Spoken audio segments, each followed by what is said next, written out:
Bueno, vamos a orar, ¿sale? Sí, bien. Bendito Padre Celestial, Señor, cuántas gracias, Señor, te damos por este día que nos has permitido terminar esta semana, Señor. Gracias porque a través de esta semana tú nos has dado trabajo para proveer nuestras necesidades, Señor. Y gracias te damos por el privilegio que tenemos de estar aquí reunidos, estudiando tu palabra, Señor, y esperando ser enseñados a través de ella, Señor.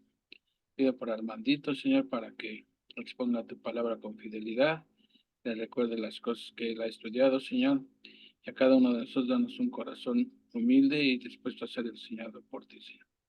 Le pedimos por los que aún no se integran aquí al estudio, Señor, pues que pronto puedan estar con nosotros y que este tiempo sea de edificación para cada uno de nosotros, Señor. En el nombre de nuestro Señor Jesucristo, nuestro glorioso Salvador, te lo pedimos. Amén. Amén. Amén. Pues Amén. adelante, hermanitos, somos todo oídos. Bueno, empezamos. Déjame Vamos a poner empezar. las diapositivas. Espérame, hermanito. Antes de empezar con el capítulo, pues recordemos que los primeros 5 capítulos, pues Isaías proclama el juicio, hace unas denuncias, pero también nos habla sobre la salvación. Pero a partir del capítulo 6, este que vamos a ver, menciona acerca de su llamado,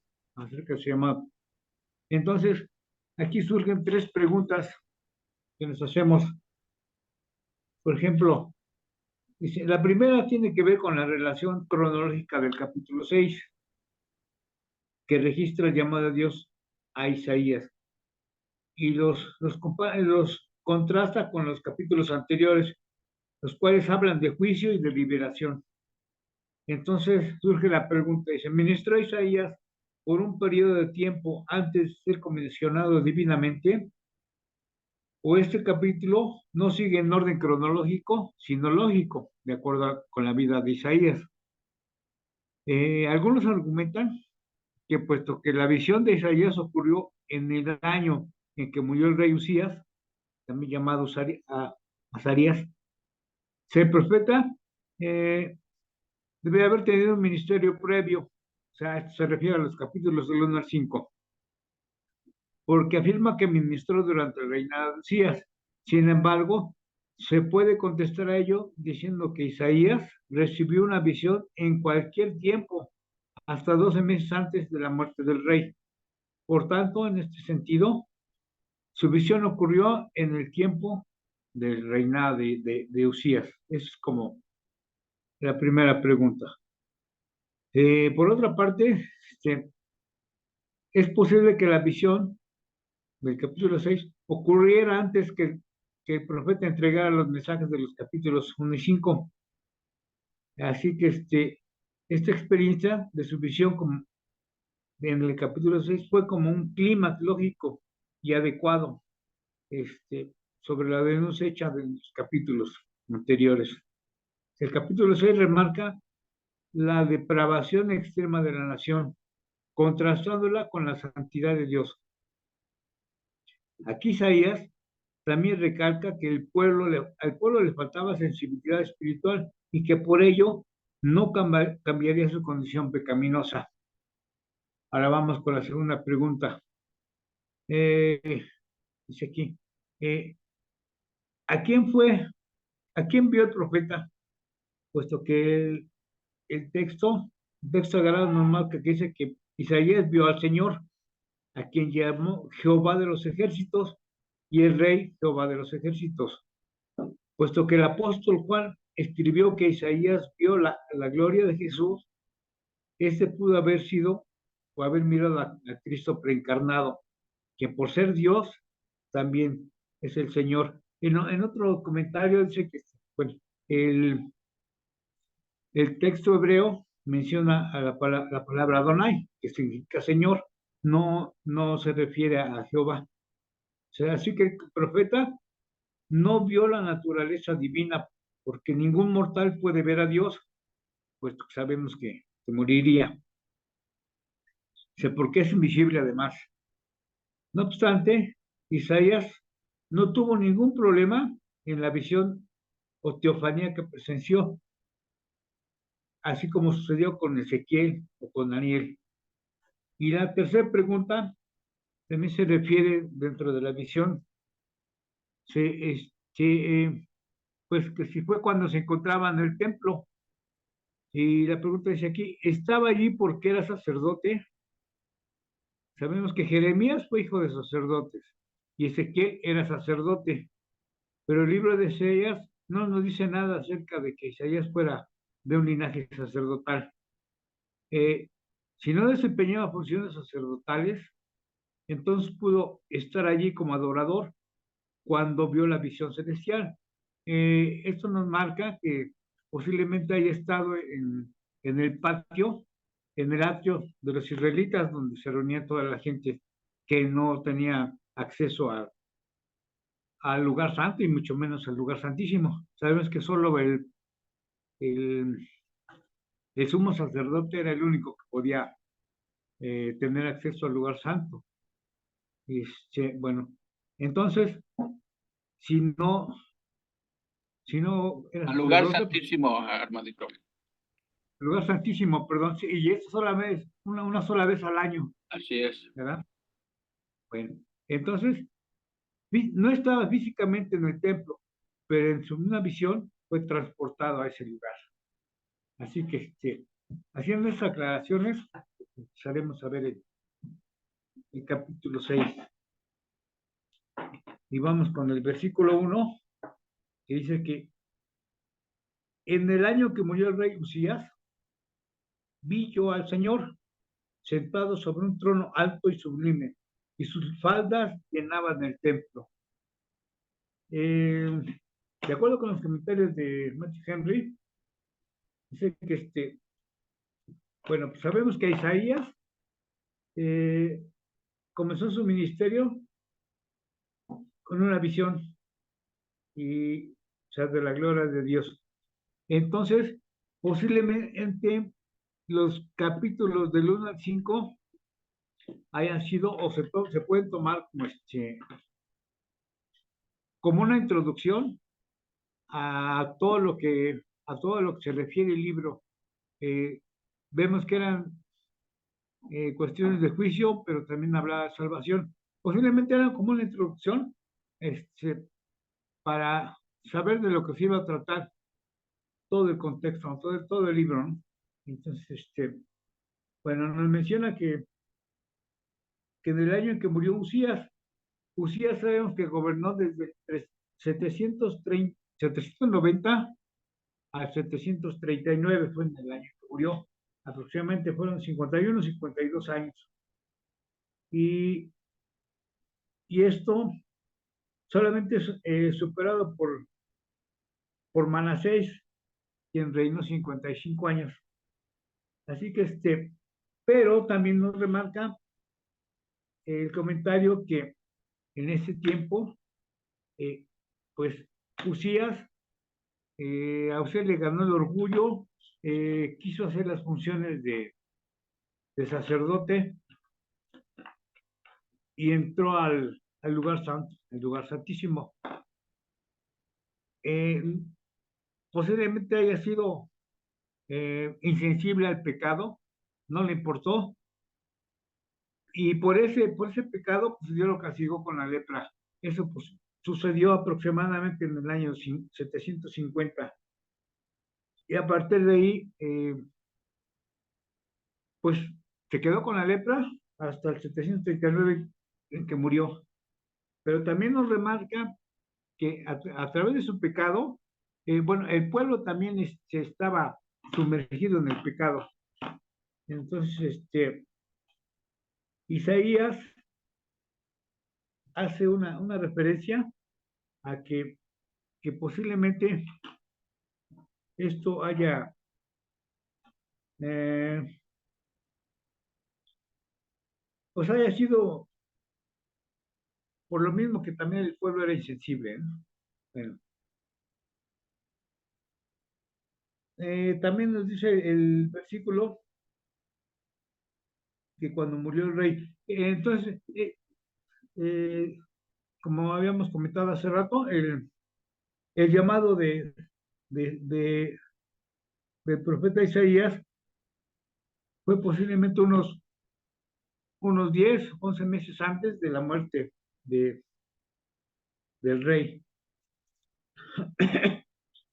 Pero también nos menciona después este, que lo ve en un trono alto y sublime, y sus faldas llenaban el templo.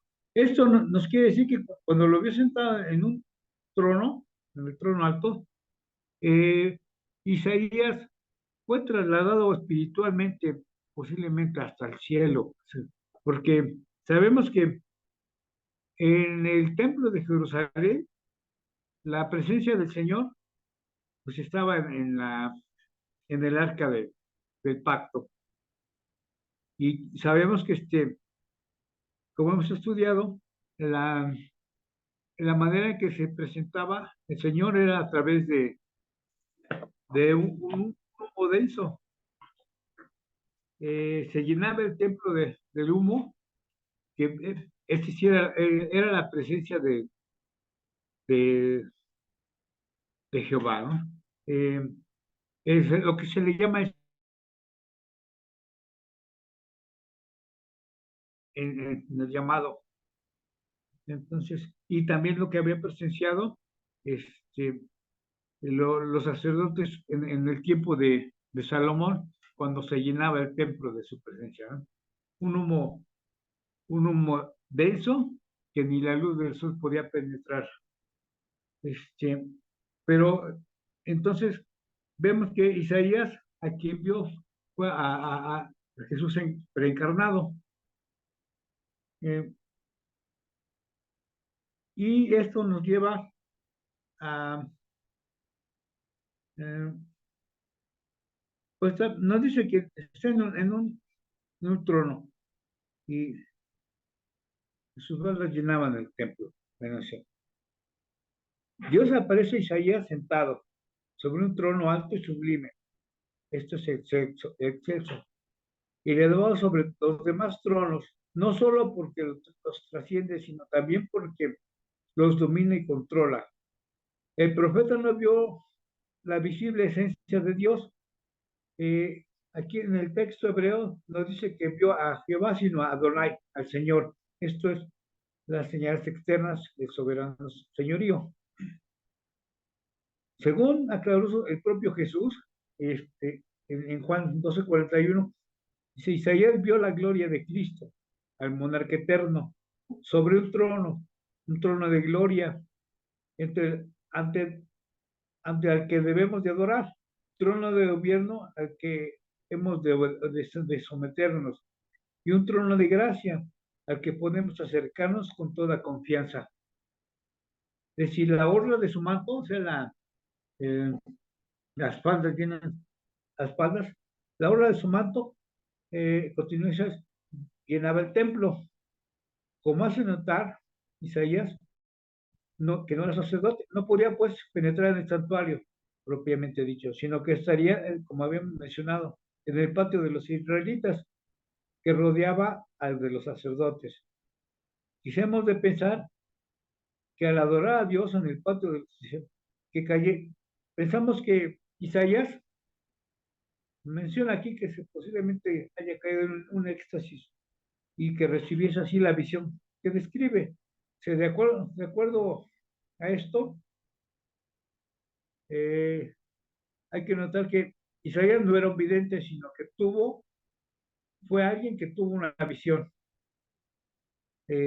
por medio de figuras y símbolos, así como Juan en Apocalipsis. Isaías le llama la ola de su manto al humo o nube, lo que mencionábamos de Shekinah, que mostraba visiblemente la presencia especial de Jehová en medio de su templo. Bueno, esto es conforme al primer versículo. En el versículo 2 menciona, dice, por encima de él había serafines, cada uno tenía 6 alas, con 2 cubría sus rostros, con 2 cubría sus pies, y con 2 volaban.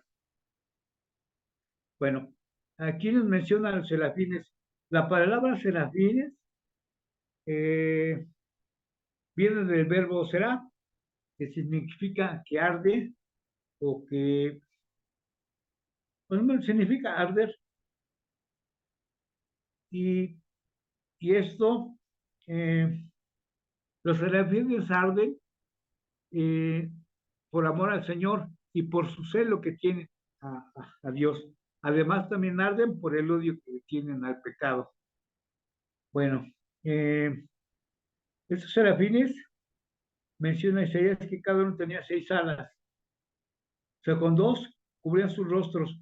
El cubrir sus rostros significaba, eh, ¿cómo podemos mencionar aquí? Dice,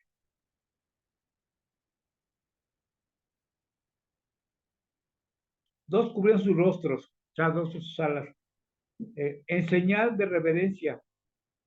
Eh, y servía para no mirar la gloria de la presencia de Dios.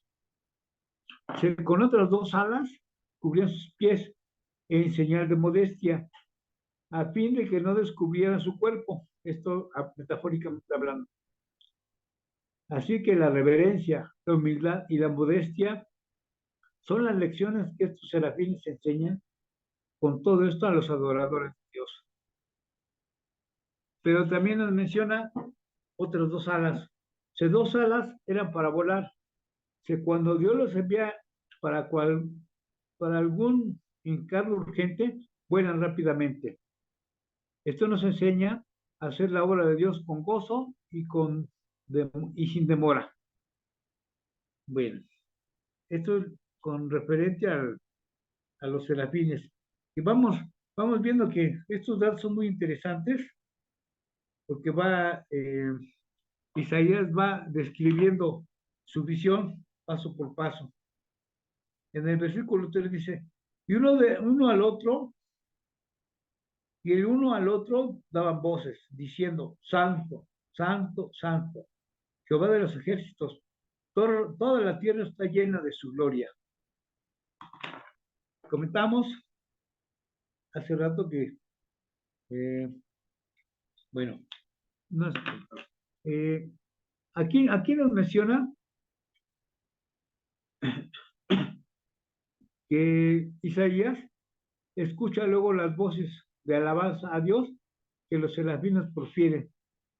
Y hay que hacer notar que la Biblia nunca menciona o nunca presenta a los ángeles cantando, sino dando voces el uno al otro. No significa que todos canten a la vez, sino alternadamente, como en forma de antifonal.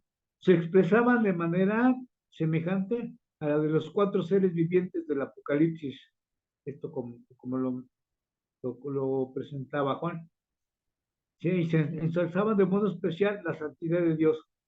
Del poder de Dios se habla 2 veces en los Salmos, pero aquí se repite 3 veces su santidad, lo cual en hebreo equivale a un gran superlativo, no a la Trinidad, pero lo cual no a la Trinidad de las personas de Dios, sino esto se refiere a, por ejemplo, como lo presenta Jehová de las huestes, es el título que como siempre pone de relieve el poder de Dios como general en jefe de las Fuerzas Armadas de Israel. Bueno, esto también está interesante, esta descripción de los serafines y en la manera de cómo cada vez que se presentaban, eh, ensalzaban el nombre de Dios, eh, mencionando 3 veces la palabra, en este caso la palabra santo. Bueno, dice aquí que en el versículo 4 vamos a ver, dice que los quiciales de las puertas se estremecieron con la voz del que aclamaba. y la casa se llenó de humo. Perdón, déjenme leerlo otra vez. Los quiciales de las puertas se estremecieron con la voz del que aclamaba, o que clamaba, y la casa se llenó de humo. ¿Qué significa esto? Aquí hubo una especie de temblor, un terremoto. Al momento de que los serafines están proclamando la santidad del Señor, se ve como estas cosas, las puertas especiales, las menciona aquí como unos, eh, pues se sacudieron por un terremoto, se estremecieron con la voz de los que clamaban. Esto es en el templo, ¿no? Aquí está mencionando acerca del templo, y que el templo se llenó de humo. La nube de la Shekinah, que ya se extendía por el santuario, se hizo más densa y extensa, a fin de velar todavía más la trascendente presencia de Dios. En el templo celestial todo se verá con claridad a la luz de la gloria de Dios. Allí Dios habita en una luz inaccesible. En la tierra habita en una nube densa, es decir, muy oscura, de las que ni el sol no puede atravesar con su luz.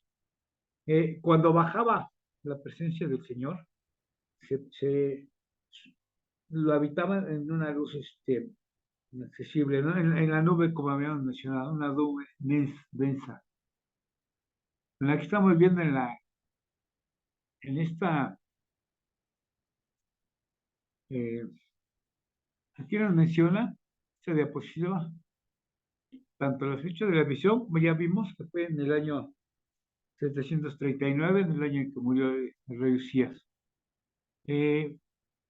Pero también trae la noticia triste en la cual es la nota es la nota victoriosa. Bueno,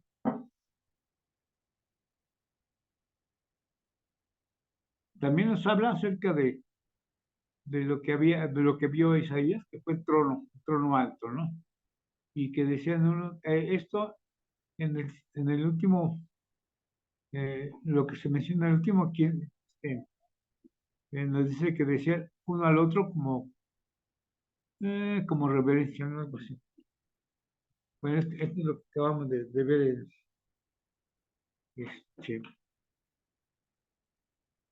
y seguimos todavía un poco más.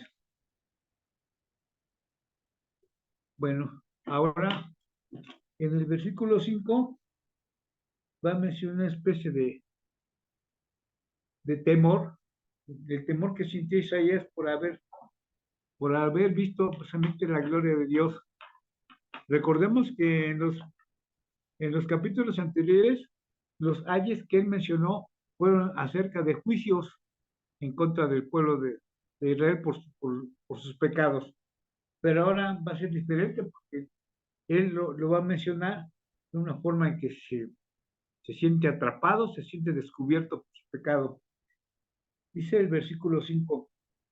Entonces dije, ay de mí, que soy muerto, porque siendo hombre inmundo de labios y habitando en medio del pueblo que tiene labios inmundos, han visto mis ojos al Rey, Jehová de los ejércitos.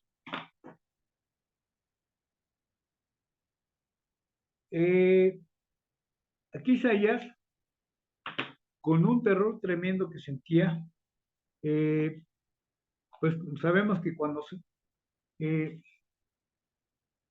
hemos visto que cuando se ve, ningún mortal puede ver la presencia de Dios. Aquí Isaías está mencionando, se está refiriendo a que por lo que vio, él esperaba que viniera el juicio del Señor y que ahí mismo muriera. Pero sin embargo,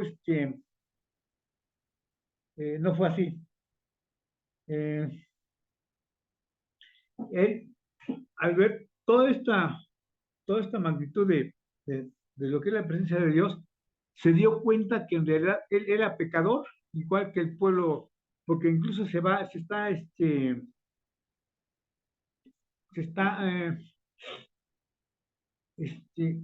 déjeme,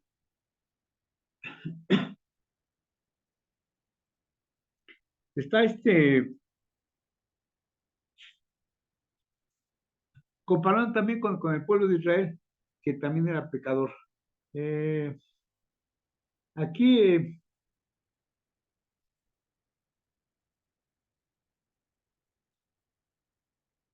vemos que la experiencia de ver a la majestuosidad de la santidad y la gloria de Dios hizo que Isaías se diera cuenta de que era un pecador. Cuando, cuando Isaías había pronunciado los ayes anteriores, como ya habíamos mencionado en los capítulos anteriores, eran amenazas de juicio contra la nación. Pero cuando exclamó, ay de mí, fue porque sabía que él también estaba sujeto a juicio y porque era inmundo. Cuando se pone junto a la perfección de la santidad divina, la inmundicia del pecado humano se manifiesta en forma apabullante.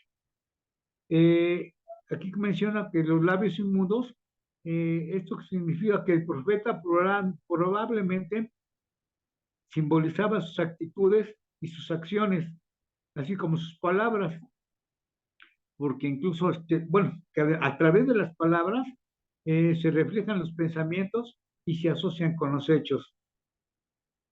Es interesante que Isaías se identifica con su pueblo, que también era pecador, porque menciona aquí, pueblo que tiene labios inmundos.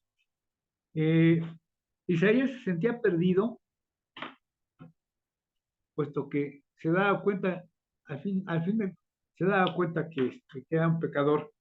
Y de esa forma se, siente, se, se sintió humillado. Isaías se humilló porque se da cuenta de su pecado y pues lógico, cuando uno se da cuenta que es un pecador, sí duele, pero vamos a ver aquí que a través de esto el Señor se da cuenta que Isaías está reconociendo que es un pecador y que se está humillando y le va a dar consuelo, le va a dar bueno, a través de su misericordia, va a mandar a uno de los serafines para poderlo limpiar, por decirlo así, poderlo eh, purificarlo, mejor, la palabra correcta sería purificarlo para poder entrar al servicio de Dios. Bueno, en el versículo 6, y voló hacia mí uno de los serafines, teniendo en su mano un carbón encendido, tomando del altar de las tenazas, del altar con unas tenazas. Eh, Aquí vuelve a mencionar uno de los serafines que en esta ocasión va a servir para darle consuelo a, a Isaías, un hombre bueno, por cierto, pero que se da cuenta que es pecador. Eh,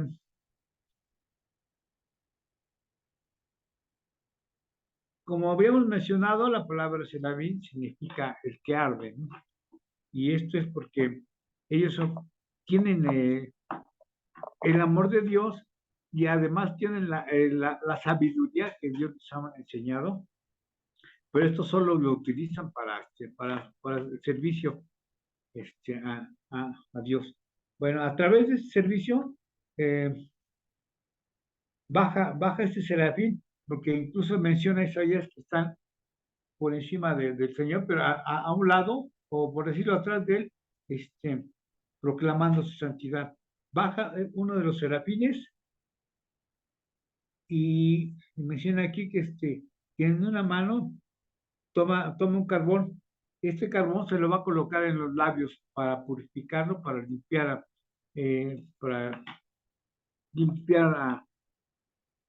y preparar a Isaías para su ministerio. Vemos que vemos aquí que percatándose de la impureza de Isaías, fue purificado por Dios por medio de la intervención de uno de los serafines. Fue adecuado que un serafín tocara los labios de Isaías con un carbón encendido tomado del altar, ya sea del holocausto, en el cual el fuego siempre está encendido, o del incienso donde éste se quemaba cada mañana y tarde. Esa acción simbólica significaba la remoción de culpa del profeta y de sus pecados. O sea, no significaba la salvación, sino era la pura eh, la limpieza, vamos, la purificación. Por supuesto que esto es lo que toda la nación requería. Los hebreos debían responder como Isaías, reconociendo su necesidad de limpiar su pecado. Pero a diferencia del profeta, la mayoría de los miembros de la nación se rehusaron a reconocer su necesidad espiritual, aunque por medio de los sacerdotes quemaba sacrificios en el templo. Pero aquí lo principal es que necesitaban la acción purificadora del fuego de Dios.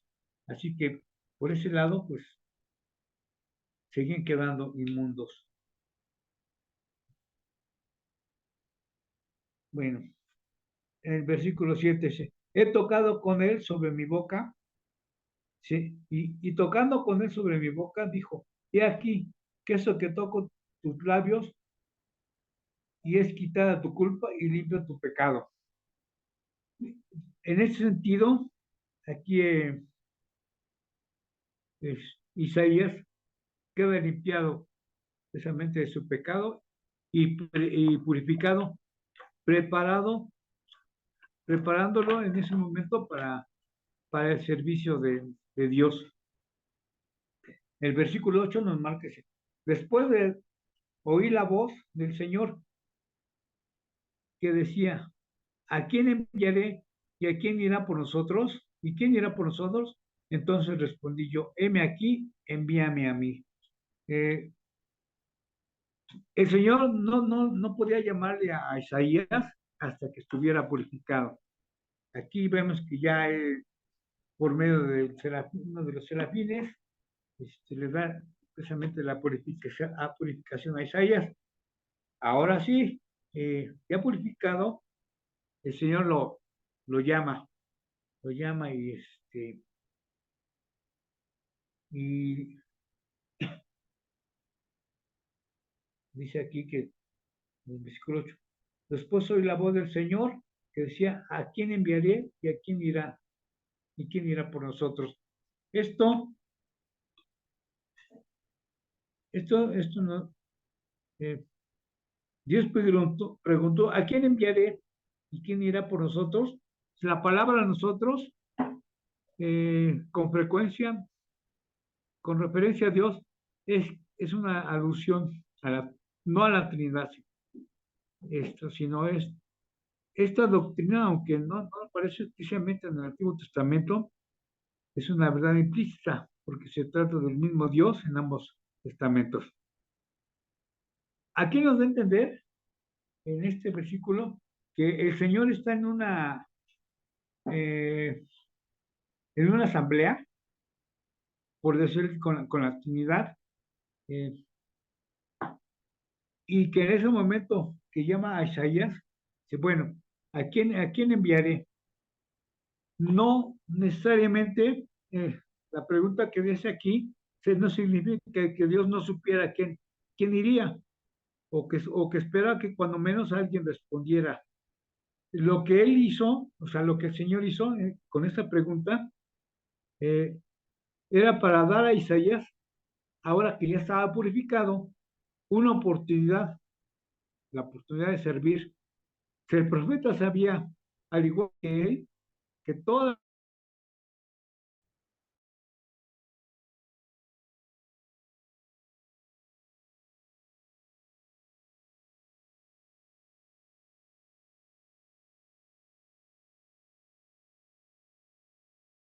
estamos viendo,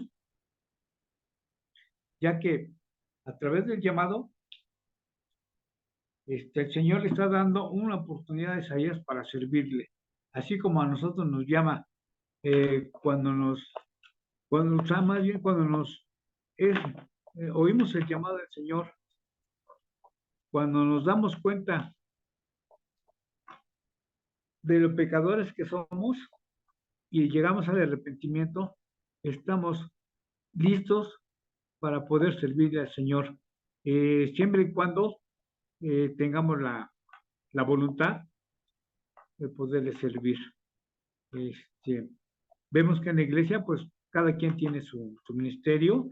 Por ejemplo, Juan Carlos le sirve al Señor con la predicación, con la enseñanza de la palabra de Dios.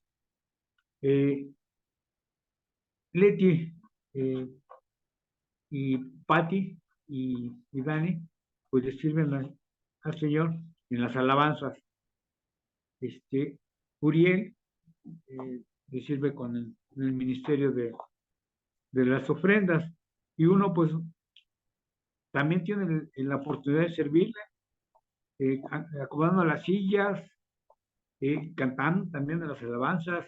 Todos tenemos, de alguna manera, todos los hermanos que estamos en la iglesia, contribuimos con el granito de arena para servirle al Señor. Esa es la manera en que nos llama y que nos da la oportunidad de servir. Así es como deberíamos ver, o como debemos verlo cuando estamos en la iglesia, ¿no? Como una oportunidad, el privilegio de poder servirle al Señor. Porque no todos tienen la misma oportunidad, o no todos se dan la oportunidad. Los que estamos ahí en la iglesia. Bueno. Digo, no nada más en la iglesia, Armandito, a todos nos da la oportunidad de poder hablar del Señor a las personas que no lo tienen, pero pues a veces no lo hacen por falta de fe o porque no, pues no sé, a lo mejor Dios no les da la oportunidad que puedan porque pues no, sabe Dios que a veces nada más es de dientes por afuera y no de corazón, pero sí es una oportunidad que nos da el Señor de servir para la gloria y honra de Él, porque no servimos ni a Juan Carlos, ni a Leticia, ni a ti, ni a los mismos, sino para gloria y honra del Señor es. Exactamente. Me ganaste las palabras, pero qué bueno. Con esto nos das a entender precisamente lo que queríamos expresar. Todo es servicio para la honra y gloria del Señor, no es para nuestra propia honra ni gloria, sino para el Señor. Y sí, efectivamente, también debemos de servir fuera de la iglesia, mostrándoles el evangelio de la salvación y mostrando el evangelio del arrepentimiento para que la gente, pues, que no conocen al Señor, se den la oportunidad de saber que Dios los ama y que se pueden dar la oportunidad de ser salvados, salvos a través de su palabra. Sí, se me había pasado a preguntar que si tenían algún comentario acerca de estos versículos, o de estos versículos de este capítulo, porque son interesantes todos los datos que hemos visto hasta ahorita acerca de tanto de la visión que tuvo Isaías dentro del ver la gloria de Dios, tanto la descripción de los serafines y la manera en que Isaías es purificado. Pero bueno, ahorita, si quieren más adelante podemos hacer también más comentarios. Vamos a seguir con el versículo 9. Aquí se refiere a que el Señor le manda la comisión a Isaías. Dice, y dijo, se refiere al Señor, anda y di a este pueblo, oíd bien y no entendáis, ved por cierto, mas no comprendáis. Engrosa el corazón de este pueblo y agrava sus oídos y ciega sus ojos, para que no vean con sus ojos, ni oiga con sus oídos, ni su corazón entienda, ni se convierta y haya pura él, y haya para él sanidad. Este mensaje que le da el Señor a Isaías, o la comisión, pues es muy difícil para Isaías porque es un mensaje extraño que da el Señor. Eh, Sabemos que cuando vino Jesús a la tierra y estuvo proclamando su ministerio de la salvación, eh, el Señor estuvo hablando en parábolas. Aquí prácticamente también está dando a entender que, al mensaje del Señor de Dios no lo iban a entender las personas. Es más, desde un principio le está dando a entender a Isaías que como el pueblo es muy duro de corazón, eh, pues el pueblo no va a responder a su mensaje, ¿no? Que por la forma en que respondió, es probable que Isaías pensara que su servicio al Señor produciría la limpieza de la nación. Sin embargo, el Señor le dijo en su mensaje que no produciría una significativa respuesta espiritual de la gente. El pueblo no había escuchado antes a Dios y tampoco lo haría con su predicación. El Señor no, aquí en este aspecto, eh, pues no se iba a gozar al juzgar a su pueblo, pero sí lo iba a disciplinar y la disciplina era necesaria debido a su desobediencia. De hecho, el pueblo, eh, cuando escuchara el mensaje de Isaías, se endurecería más aún en contra del Señor. Y, y bueno, ahorita aquí lo que hemos visto, que también es interesante, que seis de las siete líneas del versículo 10 nos menciona aquí en este comentario que forman aquí un quiasmo. Ahorita vamos a explicar qué es lo que significa un quiasmo, porque menciona corazón, oídos y ojos, que se mencionan en las primeras tres líneas. Y en la corta del 4 a 6 se presentan en forma inversa, ojos, oídos y corazones. El quiasmo es una estructura literaria que se usaba para organizar ciertos pasajes del Antiguo Testamento. Posiblemente este patrón enfatiza el concepto ojos que se menciona en el centro de los versículos. Aquí vemos que Jesús también citó en esta parte eh, para explicar a Israel que no podía creer porque no quería creer. Así eh, nos damos cuenta que cuando el Señor también vino a la tierra, cuando Jesús predicaba, estaba en su ministerio, sabía que el pueblo no iba a reaccionar positivamente, no iba a creer porque no quería creer. Se le endureció el corazón a los habitantes de Israel. Aquí en este mensaje de Isaías está dando a entender que pues que iba a ser inútil, pero que era necesario que mencionaran este juicio de Dios a través de su ministerio, para que se preparara el pueblo o que el pueblo madurara para lo que iba a venir después, que iba a ser la deportación, el exilio hacia Babilonia. Eh, bueno, y aquí entonces, eh, al darse cuenta que Isaías, que no iba a producir sus frutos, este, va a preguntar al Señor que, bueno, hasta cuándo va a seguir, a predicar esto, ¿no? Dice el versículo 11, y yo dije, ¿hasta cuándo, Señor? Respondió el Señor, hasta que las ciudades estén asoladas y sin morador, y no haya hombre en las casas, y la tierra esté hecha un desierto, hasta que Jehová haya echado lejos a los hombres y multiplicado los lugares abandonados en medio de la tierra. Bueno, el versículo 11 nos está comentando, nos está diciendo aquí que Isaías pregunta hasta cuándo iba a hacer iba a predicar este mensaje de Dios. Y el Señor le dice, hasta que las ciudades estén asoladas y sin morador, y hasta que que no haya hombre en las casas y la tierra esté hecha un desierto. ¿Qué significa esto? Vamos a ver que la respuesta de Isaías al mensaje sugiere que estaba dispuesto a decir lo que Dios quería. Aún así, se preguntaba hasta cuándo tendría que entregar el mensaje de juicio que la gente rechazaría.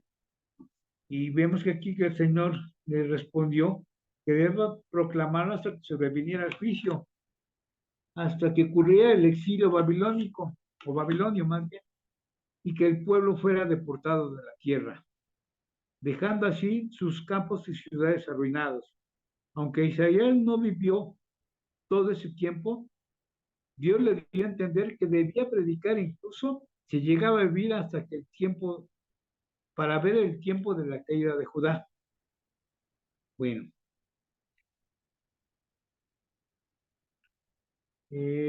recordemos que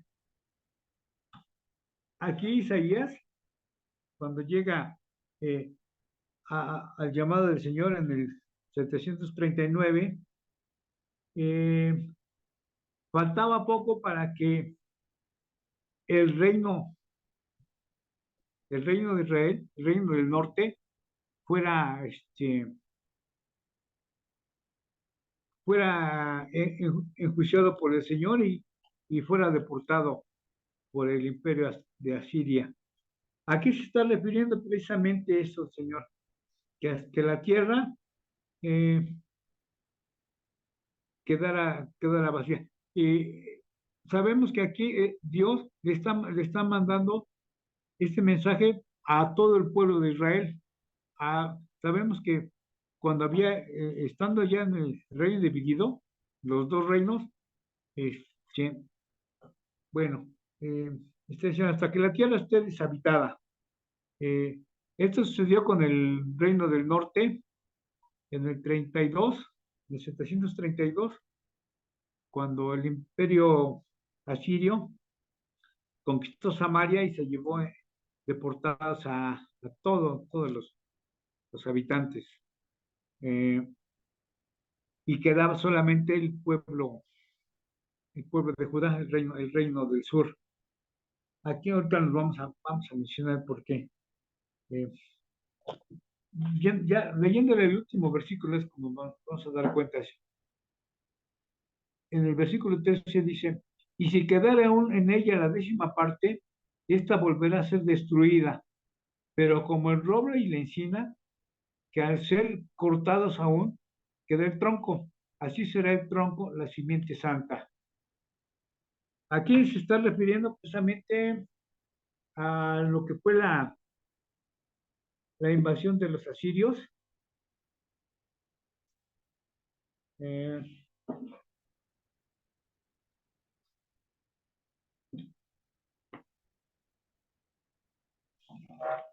Vamos a ver si.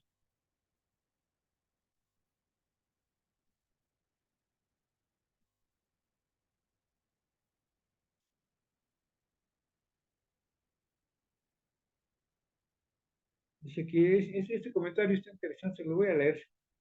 Que la consecuencia de este endurecimiento haría que habría de ser la ruina casi total del pueblo. El profeta, asustado por la terrible sentencia de Dios, pregunta, ¿hasta cuándo, Señor? Como si dijese, ¿va a durar por siempre esta condición del pueblo? ¿Vamos a estar yo y otros profetas trabajando en mano entre ellos, de forma que nunca mejore la situación? En respuesta a esto, Dios le dice que el pueblo, que ha de continuar predicando al pueblo y profetizando su ruina, aunque el pueblo se haga sordo a su mensaje y sufra las consecuencias de la deportación a Babilonia, cuando la tierra quedará completamente desierta y los hombres serán alejados de ella, y los juicios espirituales eh, comportan muchas veces los castigos temporales sobre las personas y sobre los lugares. Que no obstante, Dios se reserva un remanente como monumento a su misericordia. Recordemos que la visión de Isaías tiene lugar antes de la caída del reino del norte, cuando las 10 tribus del reino de Israel marcharon deportadas a Siria.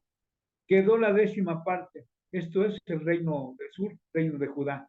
Pero también esta, dice aquí el Señor, será devorada de nuevo.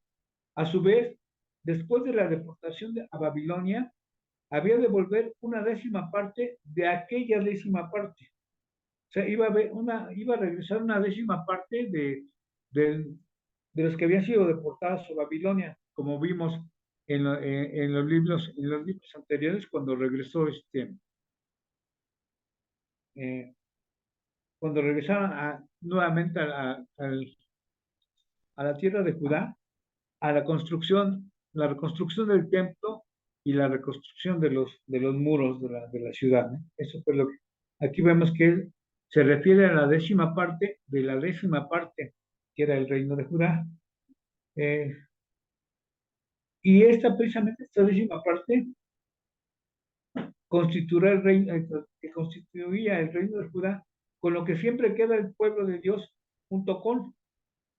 Esto es una pequeña parte del tronco con su raíz y forma, de tal forma que no solo queda suficiente para chupar la savia, sino también para recibir injertos. El tocón es como menciona aquí el terebinto, que es mejor que el roble, que al ser cortado fluye de él un jugo fragante y resinoso. Y de él y de la resina el árbol fuerte que es la simiente santa, que añade, por ejemplo, será el tocón. A pesar de su apostasía y del consiguiente terrible castigo de Dios, el remanente es la simiente santa, a lo que se refiere, por ser el pueblo santo y elegido de Dios. Bueno, entonces aquí vemos que a pesar de que fuera deportado el pueblo, en este último versículo vemos que el Señor siempre iba a escoger un remanente, o iba a dejar un remanente del pueblo de Israel para que pudiera en un futuro recibir la misericordia de Dios y así recibir las promesas por medio de las promesas que le hizo a Abraham y a Moisés y a David. Iba a dejar una simiente, ¿no? Un remanente para poder cumplir su promesa. Sabemos que el Señor es un Señor de promesas y por lo tanto estamos seguros que todo lo que va a suceder se va a cumplir. Así que bueno, pues aquí Isaías, probablemente decepcionado por la respuesta negativa y los terribles resultados que vendrían, recibió de Dios la seguridad de que no todo estaba perdido. Un remanente sería reservado. Dios comparó a este remanente con los troncos del roble y de la encina. De este tronco o simiente santa del remanente fiel saldrían otros que habían de creer, a pesar de que la población de Judá fuera casi totalmente arrasada o estaría exiliada. Dios prometió mantener a un pequeño número de creyentes en la tierra. Esto es lo que nos da a entender el último versículo de este capítulo. Como vimos, es interesante esta visión de Isaías. Primero tuvo que ser purificado. Vemos que a través de su visión ve a la reina, la gloria de Dios y a través de ver a la gloria de Dios se da cuenta que es un pecador y que es necesario que el Señor, pues ya Isaías se sentía perdido, pero el Señor en su misericordia manda un serafín para poder purificarlo con un pedazo de carbón y se lo pone en los labios y de esa manera, pues el Señor purifica, sabemos que purifica con fuego, eh, para que Isaías estuviera ya purificado y preparado para la misión que se le iba a encomendar, en este caso la predicación del juicio de Dios. Los primeros capítulos vimos que se refiere nada más a lo que era el juicio, juicios y la salvación, pero como menciona aquí en uno de los comentarios, son una especie de introducción precisamente a todo lo que vamos a ver durante el libro de Isaías. Y que, pues en ya vimos que la visión que tuvo para el llamado a su servicio. Ahora sí vamos a escuchar los comentarios si tienen algún comentario, por favor.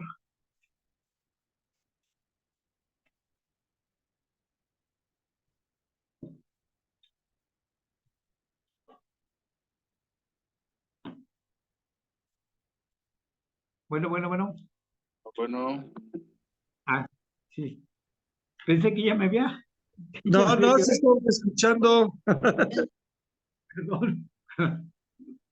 Bueno, está muy interesante este capítulo. A mí me llamó mucho la atención por toda la descripción que hace de la gloria del Señor. ¿Cómo obtiene la visión de Isaías para su llamado, para su purificación?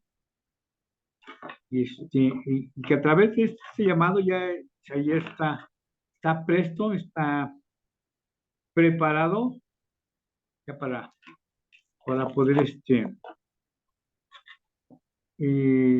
predicar los juicios que Dios tiene preparados para el pueblo de Israel. Fíjate,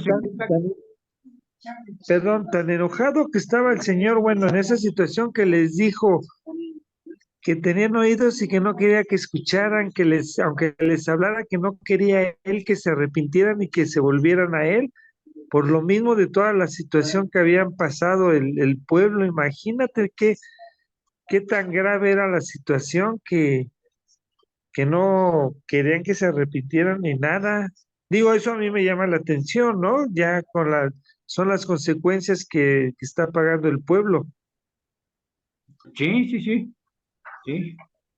Efectivamente, se le está mandando este mensaje, pero sabiendo que no iban a responder positivamente.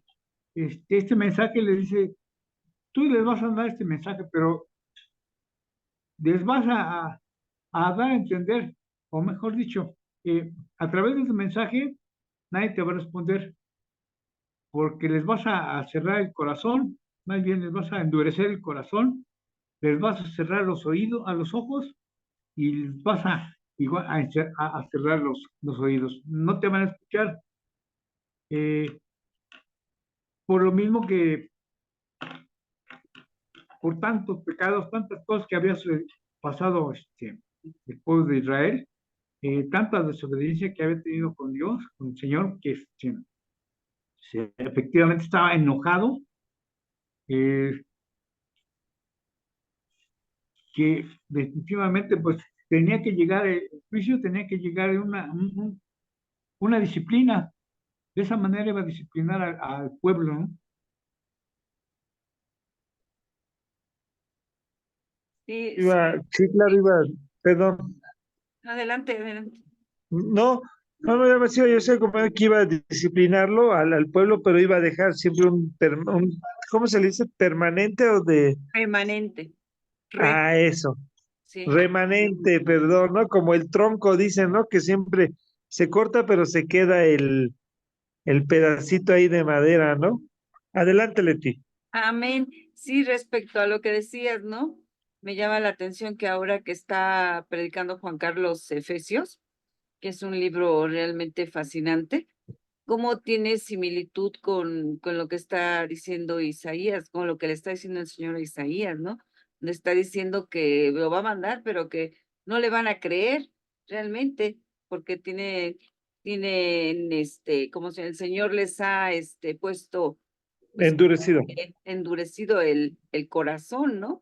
Y como también vemos que también Satanás ha, pues ahora sí que puesto velo en los ojos para que no vean y, y pues que están muertos en delitos y pecados, ni quieren ni pueden, como vemos, ¿no?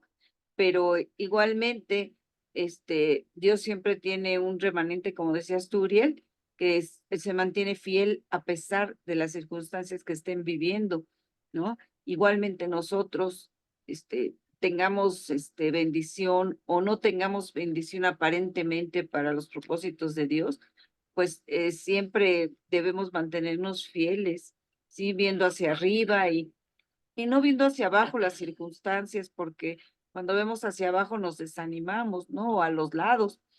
Por eso es muy importante, pues, tener esa relación íntima con el Señor diariamente. Y eso que decía Armandito, ¿no? De ese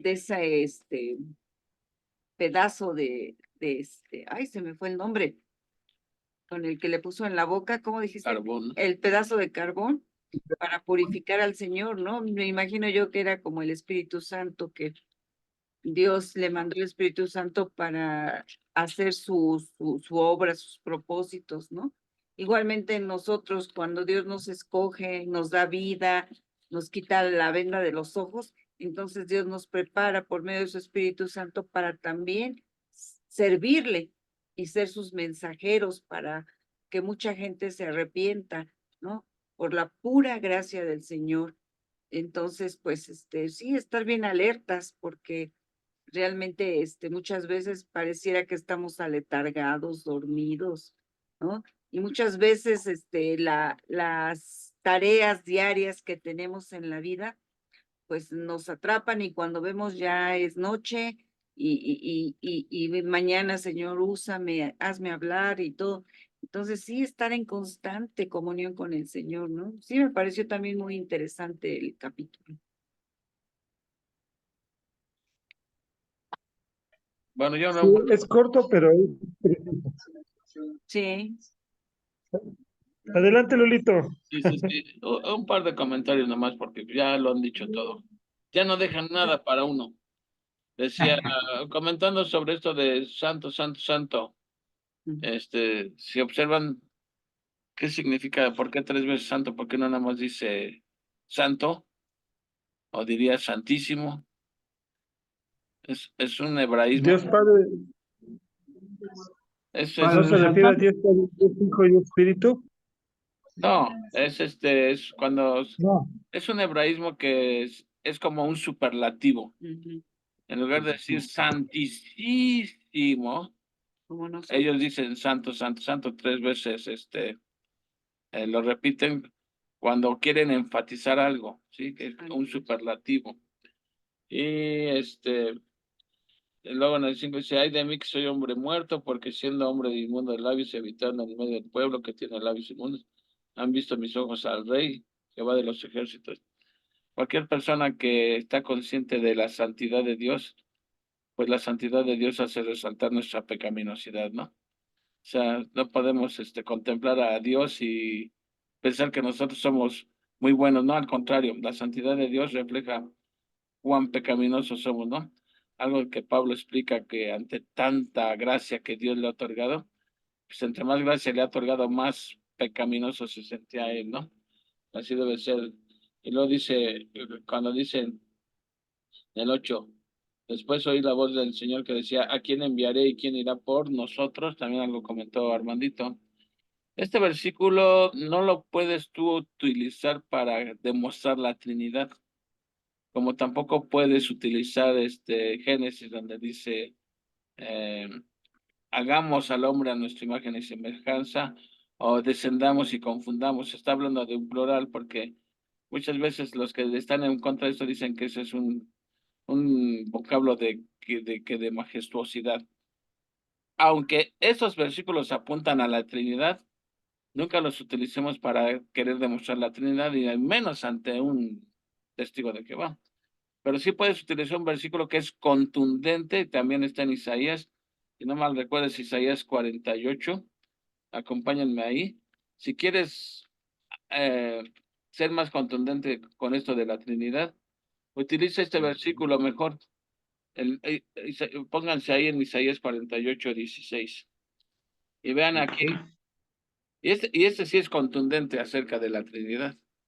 A ver, cuando se lo cites a un mormón, a ver qué te dice.